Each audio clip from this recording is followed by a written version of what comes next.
Welcome to களஞ்சியம் family. இன்னைக்கு வந்து பார்த்தீங்கன்னா இன்னைக்கு தான் நாங்கள் ஃபர்ஸ்ட்டாக யூடியூப் சேனல் ஸ்டார்ட் பண்ணுறோம். இந்த ஸ்டார்ட் பண்ணதே ஃபர்ஸ்ட் உங்களுக்கு வந்து ஸ்வீட்டோட ஸ்டார்ட் பண்ணலான்னு சொல்லிட்டு தான் பார்க்குறோம். எல்லாத்துக்குமே டஃப் கொடுக்கறது மைசூர் பாகு. அந்த மைசூர் பாகை நான் எவ்வளோ ஈஸியாக சிம்பிளான மெத்தட்ஸில் செய்யறதுன்னு சொல்லிட்டு உங்களுக்கு ஈஸியாக நான் சொல்லித்தர்றேன்.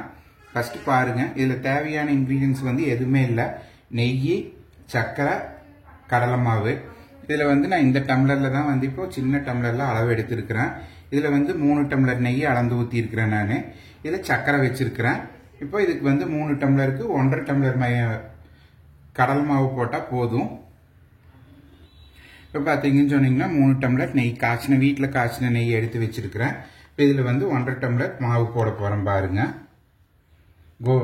கடலை மாவு சலிச்சு எடுத்து வச்சிருக்கிறது, வேற எதுவுமே பண்ணலை.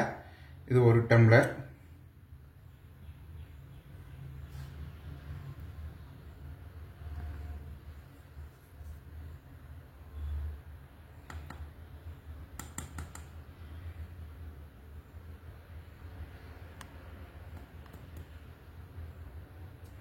அரை டம்ளருக்கு 1.5 டம்ளருக்கு கடலை மாவு எடுத்து வச்சிருக்கிறேன். நான் பாருங்க,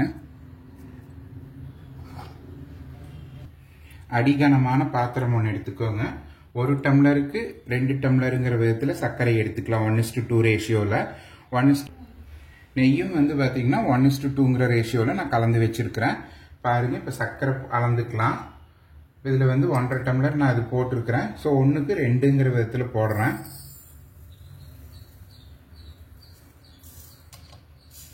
1,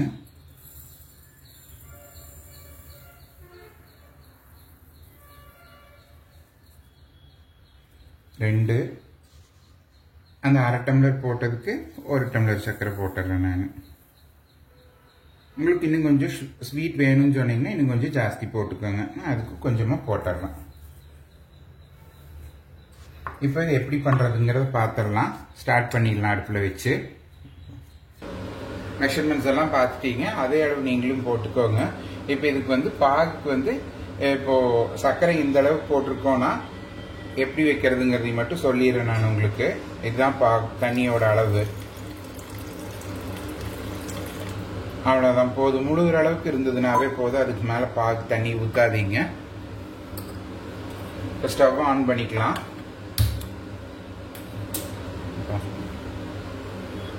பாருங்க, தண்ணி ஊற்றிட்டோம்.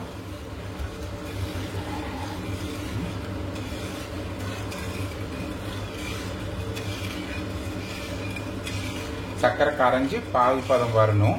சர்க்கரை கரையிறது பாருங்க, அப்படியே கரைஞ்சிட்டே இருக்குது மெதுவா. பாருங்க, சர்க்கரை எப்படி கொதிச்சுட்டு இருக்குது. இன்னும் கொதிச்சு இன்னும் பாகு வரணும். அதுக்குள்ள பாருங்க, நம்ம போட்டதை அந்த நெய்யில வந்து கடலை மாவு போட்டதை கரைச்சி வச்சிருக்கிறேன். நான் 1 டம்ளர் கடலை மாவுக்கு 3 டம்ளர் நெய் ஊற்றி கரைச்சிருக்கிறேன். அதுதான் 1:2ங்கிறது தான். அதே மாதிரி இங்கும் சர்க்கரையும் அதே மாதிரி தான் 1:2ங்கிறது தான். தண்ணி மட்டும் கொஞ்சமாக வச்சுக்கோங்க. ஏன்னா சீக்கிரமாக டக்குன்னு முடிச்சுக்கலாம். தண்ணி நீங்கள் நிறைய ஊற்ற ஊற்ற பாகுக்கு வேண்டி வெயிட் பண்ணிட்டு இருக்கணும். இது பாகு வர்றது வந்து சீக்கிரமாக வந்துடும். பாகு பதத்தை மட்டும் நான் காட்டுறேன். நான் லைட்டாக கம்பி பதம் வந்தால் போதும். அப்போவே நம்ம இதை எடுத்து கொட்டி உள்ளே வேக வச்சுக்கலாம். இதுக்கு மேலே நெய்யோ எதுவும் ஊற்ற வேண்டாம். இது வந்து கிருஷ்ணா ஸ்வீட்டில் வர்ற அந்த கீ மைசூர் பாக் டேஸ்ட்டுக்கு இது வரும். இப்போ நான் இந்த யூடியூப் சேனல் ஓப்பன் பண்ணியிருக்கிறதுக்கு காரணம் என்னன்னு கேட்டிங்கன்னா, எனக்கு தெரிஞ்ச ஐட்டம் என்ன ரெசிபிஸ் இருக்குது, வேற சிலது எனக்கு தெரியும். அந்த எனக்கு தெரிஞ்சது உங்களுக்கு எல்லாத்துக்குமே அது நீங்களும் பழகிக்கணும் அப்படிங்கிறதுக்கு வேண்டிதான் இது ஒரு இதில் போட்டிருக்கேன், ஓப்பன் பண்ணியிருக்கிறேன். நீங்கள் எல்லாமே வந்து எனக்கு நல்லா சப்போர்ட் பண்ணுவீங்கன்னு நினைக்கிறேன். நான் இதுக்கு நேம் வந்து கோவை களஞ்சியம் அப்படின்னு செட் பண்ணதுக்கு காரணம் என்னன்னு கேட்டிங்கன்னா, நான் இருக்கிறது கோயம்புத்தூரில். ஸோ அதனால வந்து கோவைன்னு வச்சிட்டேன். ஸோ களஞ்சியம் அப்படின்னு சொன்னீங்கன்னா இதுக்குள்ளே எல்லாமே இருக்கும். அதனால தான் ஒரு பொக்கிஷமாக இருக்கும், எல்லாமே இருக்கும் இதில். ஏன்னா 2 ஜென்ரேஷன் 3 ஜென்ரேஷனோடது எங்களுக்கு தெரிஞ்சது, எங்கள் அம்மா சொன்னது, அவங்க அம்மா சொன்னது எல்லாமே இதில் இருக்கக்கூடியது.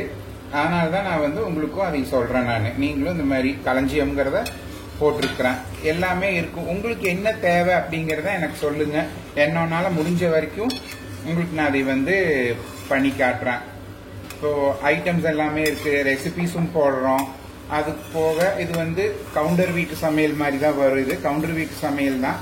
எனக்கு இது பாரம்பரியமா ஒரு 3 ஜெனரேஷன் யார் யார் எப்படி பண்ணிட்டு இருக்காங்களோ, அம்மா, அவங்க அம்மா, அவங்களோட அம்மா, 3-4 ஜெனரேஷனா எப்படி பண்றாங்களோ அந்த இதுல தான் நான் உங்களுக்கு இது போடுறேன். பாருங்க, பாக ஆயிருச்சு, கம்பி பதத்துக்கு வந்துருச்சு. இதுதான் இது பாத்தீங்கன்னா தெரியும், நூல் இழுத்துட்டு வருது. இந்த மாதிரி வந்தாலே போதும், இது கம்பி பதம் ரெடி ஆயிடுச்சு. ஸோ நம்ம வந்து இதுக்கு மேலே விட்டோம்னு சொன்னோம்னா மைசூர் பாக்கு வர்றது வந்து பொறுன்னு போயிடும். இப்போ இது சாஃப்டா வேணும் அப்படின்னா, நாக்கில் வச்ச உடனே கரையிற மாதிரி வேணும் அப்படின்னா இந்த பதத்தில் போதும். நம்ம எடுத்து வச்சிருக்கிற மாவை, கலக்கி வச்சிருக்கிற மாவு இதில் ஊற்றிக்கலாம். நெய்யும் கடலை மாவும் தான் அதில் இருக்குது. இது வந்து 1:2ங்கிற ரேஷியோ, இதுவும் வந்து 1:2ங்கிற ரேஷியோ. பாகோட பதம் இதுதான். உங்களுக்கு இன்னும் எடுத்து காட்டணும்னாக்கா கையிலையும் காட்டிடுறேன். சிங்கிள் ஸ்ட்ரிங் தெரியுதா உங்களுக்கு? இதுதான் ஒத்த கம்பி பாகுன்னு சொல்றது. இதுதான் இந்த பதத்தில் போட்டுக்கோங்க. இப்போ நம்ம உள்ள கொட்டி கலக்கிடலாம். பாருங்க, இப்போ ஸ்டவ்வை வந்து கம்மி பண்ணிக்கோங்க. மேக்ஸிமம் இது வரைக்கும் நம்ம ஃபுல் ஃப்ளேம்ல வச்சுக்கலாம். இனிமேல் வர்றதெல்லாம் வந்து பாத்தீங்கன்னா லோ டு மீடியம் அப்படிங்கறதுலயே தான் வச்சு நீங்க பண்ணணும். இது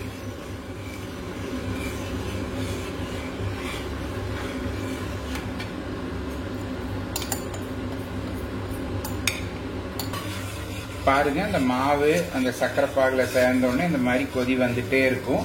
கொதி வர்றப்போ நம்ம வந்து கைவிடாம கலக்கிட்டே இருக்கணும். டக்குன்னு முடிஞ்சிடும். 10 நிமிஷத்துக்குள்ள நம்மளுக்கு மைசூர் பாகு முடிஞ்சிடும். இந்த முறையில் நீங்கள் பண்ணினீங்க அப்படின்னு சொன்னீங்கன்னா சீக்கிரமாக பண்ணிக்கலாம். அப்புறம் உங்களுக்கு வேறு டவுட்ஸு, இதுலேயோ வேறு ஏதாவதோ ரெசிபீஸை பற்றினது, கொங்கு நாட்டு ரெசிபீஸ், அந்த கவுண்டர் வீட்டில் பாரம்பரியமாக செய்கிற ரெசிபீஸில் உங்களுக்கு ஏதாவது டவுட்ஸ் இருந்ததுன்னா, உங்களுக்கு இது வேணும் அப்படின்னு சொன்னீங்கன்னா எங்கள் இதில் கமெண்ட் பண்ணுங்கள். நான் அதை பார்த்துட்டு உங்களுக்கு அந்த ரெசிபீஸ் போட்டு காட்டுறேன், நான் செய்கிறேன். அதில் நீங்கள் நிறைய குறைகள் எதுவும் இருந்ததுனாலும் எனக்கு சொல்லுங்கள், அதை நான் ரெக்டிஃபை பண்ணி உங்களுக்கு நல்ல முறைக்கு பண்ணி கொடுக்குறேன். பாருங்க, நம்ம போட்ட இன்கிரீடியன்ஸ் எல்லாம் உள்ள கலந்துருச்சு. நல்லா நுரைச்சு வந்துட்டு இருக்குது. பாருங்க, நல்லா மாவு வெந்து வருதுன்னு அர்த்தம். அந்த நெய்யில மாவு, சர்க்கரை எல்லாமே சேர்ந்து நல்லா வருது. இதுக்கு நல்லா முக்கியமான இன்னொன்று வந்து பாத்தீங்கன்னா, அடிக்கணமான பாத்திரத்தை வச்சுக்கோங்க. அப்புறம் கைவிடாம கிளறிட்டே இருக்கணும் இந்த டைம்ல தான். ஏன்னா விட்டீங்கன்னு சொன்னீங்கன்னா கீழே அடி பிடிச்சிக்கும். கைவிடாம கிளக்குங்க. நல்லா சுருண்டு வர்றப்போ இறக்கிடலாம். நல்லா மாவு வேகணும். பாருங்க, அப்படியே பதம் வந்துட்டே இருக்குது. கைவிடாம கலக்கிட்டே இருக்கணும். இப்போ வந்து அடுப்பை வந்து நீங்க லோ டு மீடியம்ங்கிற ஃப்ளேம்லயே வச்சுக்கணும். அப்படியே வச்சு கைவிடாம கிளறிட்டே இருக்கணும். கிளறி வர்றப்போ இந்த ஓரத்தில் இருக்கிறதெல்லாம் சுருண்டு வரும். இன்னும் நுரைச்சு வரணும். போதும் பொங்கி வர்ற மாதிரி வரும். அதுதான் பக்குவம் இறக்கிறதுக்கு. இன்னும் நம்மளுக்கு வந்து அந்த பக்குவம் வரல. பாருங்க, வந்துடும். நீ ஏதோ மைசூர் பாக் பண்றதுக்கு வந்து அவ்வளோ சீக்கிரமா முடிச்சுக்கலாம். அதுக்குள்ள நம்ம வந்து அந்த சைட்ல கிரீஸ் பண்ணி வச்சுக்கணும் பிளேட்டை. இது எதுல மாத்திரமோ அதை வந்து நம்ம கிரீஸ் பண்ணி வைக்கணும். இன்னும் பாத்தீங்கன்னு சொன்னீங்கன்னா நீ பக்குவம் பதம் வர்றக்க ஆரம்பிச்சிருச்சு. நீ ஆஃப் பண்ணிடலாம். ஸ்டவ் ஆஃப் பண்ணிட்டு கொஞ்ச நேரம் அதை வச்சு அந்த நுரை அடங்குற வரைக்கும் பாத்தீங்கன்னு சொன்னீங்கன்னா நல்லா பூத்து வருது. பாருங்க, இப்பவே முதல்ல போட்டதுக்கும் இப்ப இருந்ததுக்கும் இந்த நுரை வர்றது உங்களுக்கு வித்தியாசம் தெரியும்.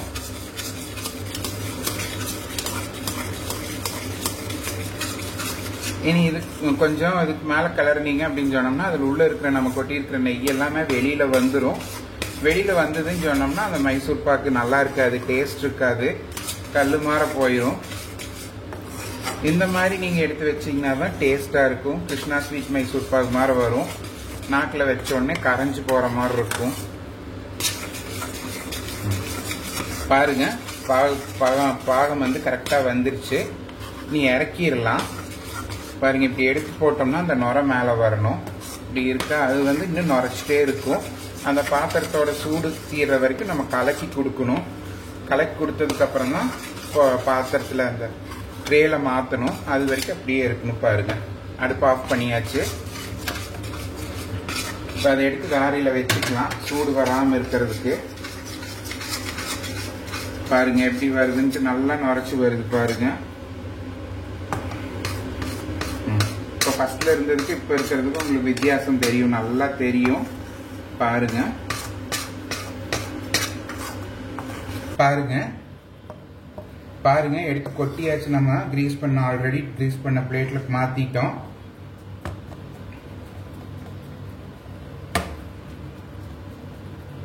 பாருங்க இதுலயே இருக்கிறத நம்ம வடிச்சு விட்டுறோம் எல்லாமே. அது கொஞ்சம் பொங்கி வரும், நம்ம வந்து ஃபிளாட் பண்ணிக்கலாம். இதில் பிளேட்டுக்கு மாற்றியாச்சு. இப்படி ஃப்ளாட்டான பாத்திரத்தில் நீங்கள் வந்து இது பண்ணிக்கோங்க, கிரீஸ் பண்ணி வச்சுட்டு அதை மட்டம் பண்ணி கொடுங்க.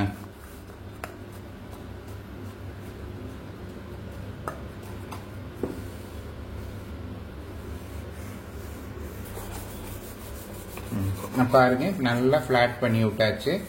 ஃப்ளாட் பண்ணிட்டு ஒரு 10 நிமிஷம் கழிச்சு ஆறுனதுக்கு அப்புறமா நம்ம வந்து பீஸ் போட்டுடலாம். இப்போ பாருங்க நம்ம மைசூர் பாகு ஊற்றி ஃப்ளாட் பண்ணி விட்டது நல்லா காஞ்சிருச்சு. கை வச்சு பார்த்தீங்கன்னா நல்லா ஹார்டாக இருக்கும். இது சூடு சுத்தமாகவும் மாறக்கூடாது, ஒரு அளவுக்கு இருக்கணும். அப்போ இந்த ஓரத்தை நான் பட்டர் பேப்பர் யூஸ் பண்ணியிருக்கேன் கட் பண்ணுறதுக்கு. இந்த ஓரத்தெல்லாம் வந்து கொஞ்சம் கத்தியில் எடுத்து விட்டுக்கோங்க.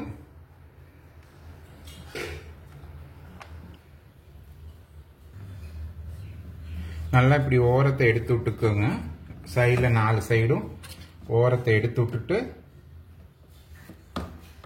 அப்புறம் இந்த பட்டர் பேப்பரில் கொட்டிட்டு பின்னாடி நம்மளுக்கு ஷேப் போட்டு எடுத்துக்கலாம்.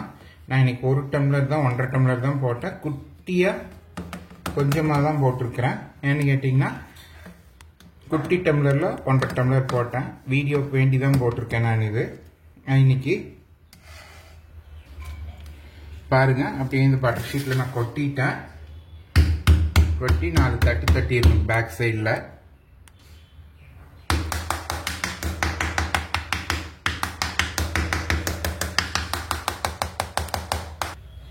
பாருங்க நல்லா தட்டி கொடுக்கணும். நல்லா இங்கே எல்லா பக்கம் தட்டி கொடுத்தீங்கன்னா தான் அது ஈஸியாக கலண்டு வரும்.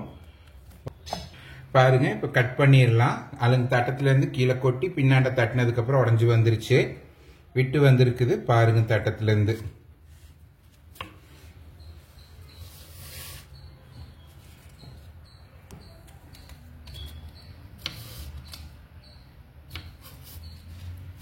உங்களுக்கு வேணுங்கிற சைஸ்ல ஷேப்ல நீங்க போட்டுக்கலாம்.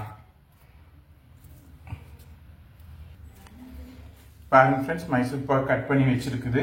எனக்கு சாமி கும்பிட்ற டைம் ஆச்சுங்கிறதுனால நான் அளவாக கட் பண்ணி எடுத்துருக்கிறேன். இனி வந்து சாமி கும்பிட்டுட்டு முடிச்சதுக்கப்புறம் நான் இது பண்ணிக்கிறேன். நீங்கள் இதே அளவில் இதே பக்குவத்தில் எடுத்து பாருங்கள். மைசூர் பாவ் நல்லா டேஸ்ட்டாக சூப்பராக வரும்.